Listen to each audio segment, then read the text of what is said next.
संतत्यता के ऊपर एक उदाहरण है f(x) इक्वल टू,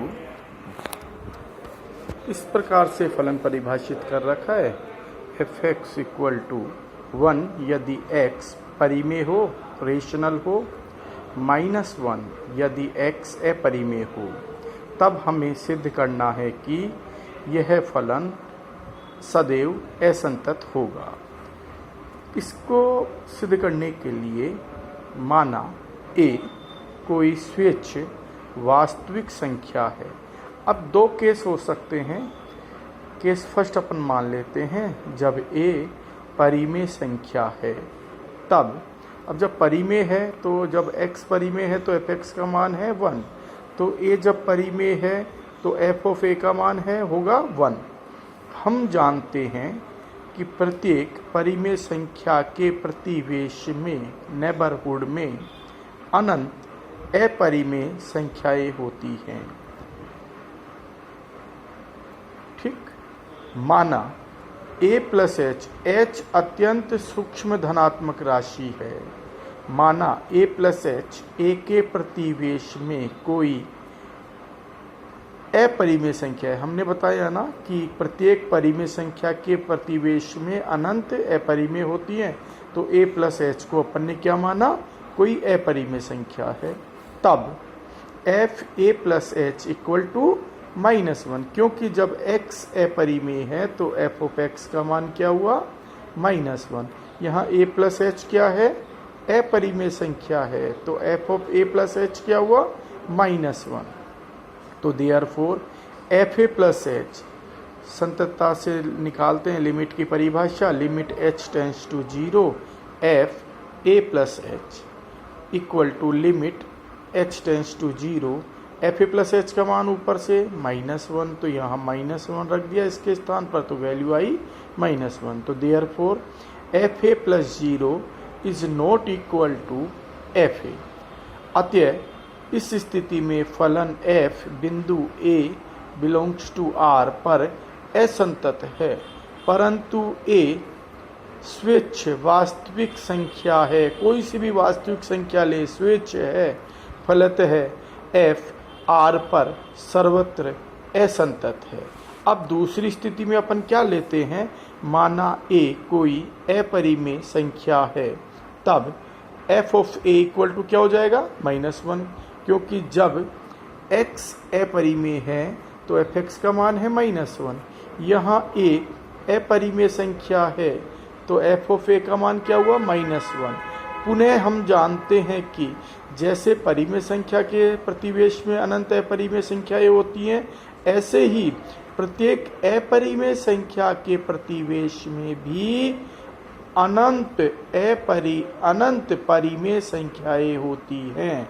माना a plus h comma a के प्रतिवेश में कोई, अब मानेंगे परिमेय संख्या है, तब a प्लस h क्या है, परिमेय संख्या। जब परिमेय संख्या है तब f(a प्लस h) क्या हो गया, 1, क्योंकि जब x परिमेय है तो f(x) क्या, 1।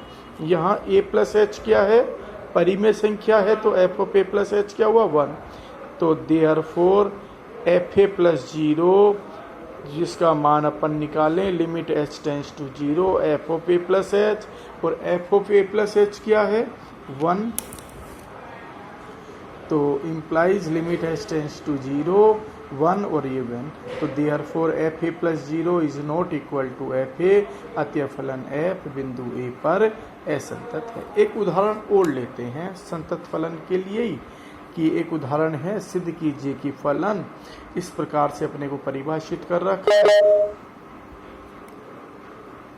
कि f(x) का मान -x² है यदि x इज लेस देन और इक्वल टू 0। इसका मान 5x - 4 है यदि x is between greater than 0 less than और equal to 1। 4x² - 3x 1 less than x less than 2, और 3x + 4 x ग्रेटर देन और इक्वल टू 2। अपने को x इक्वल टू 1 तथा x इक्वल टू 2 पर संततता की जांच करनी है, यानी सिद्ध करना है कि ये संतत है, परंतु x इक्वल टू 0 पर असंतत है। तो सबसे पहले अपन बात करते हैं असंतत x बराबर 0 पर। x बराबर 0 पर फलन की परिभाषा से देख लो, जब x इक्वल टू 0 है तो इसका मान क्या है, माइनस एक्स स्क्वायर। तो यहाँ f0 माइनस f0 क्या हो जाएगा, 0 हो जाएगा, क्योंकि यहाँ x की जगह 0 लिखेंगे तो 0 माइनस 0 स्क्वायर बराबर 0। f0 minus 0 left hand limit निकालें, equal to limit h tends to 0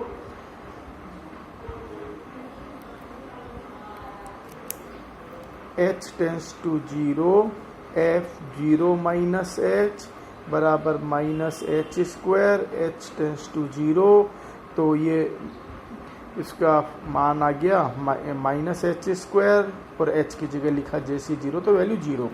f0 plus 0 निकालें, जैसे 0 से बड़ा होता है x, इसका मान क्या आया, माइनस fx का मान क्या आया, 5x माइनस 4, जब x ग्रेटर देन 0 है।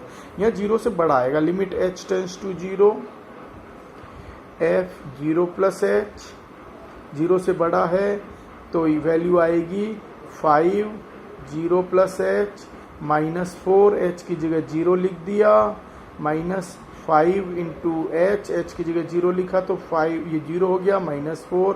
अब वैल्यू देख लो, f0 is not equal to f0 plus 0, not equal to f0 minus 0, तीनों बराबर नहीं है, तो इसका मतलब fx x इक्वल टू 0 पर संतत नहीं है। क्या है, असंतत है।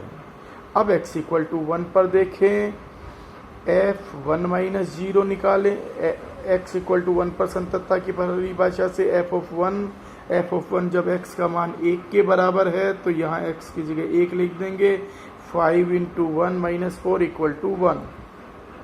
f1 माइनस 0 निकालें तो limit h tends to 0, h tends to 0, f1 minus h, 1 minus h यानी 1 से छोटा होगा तो ये वैल्यू आएगी, तो यहाँ हो जाएगा 5 into 1 minus h, 1 minus h minus 4, h की जगह h टेंस टू 0, जैसे ही h की जगह यहाँ पे 0 लिखा तो 5 माइनस 4 इक्वल टू 1, तो वैल्यू आई 1।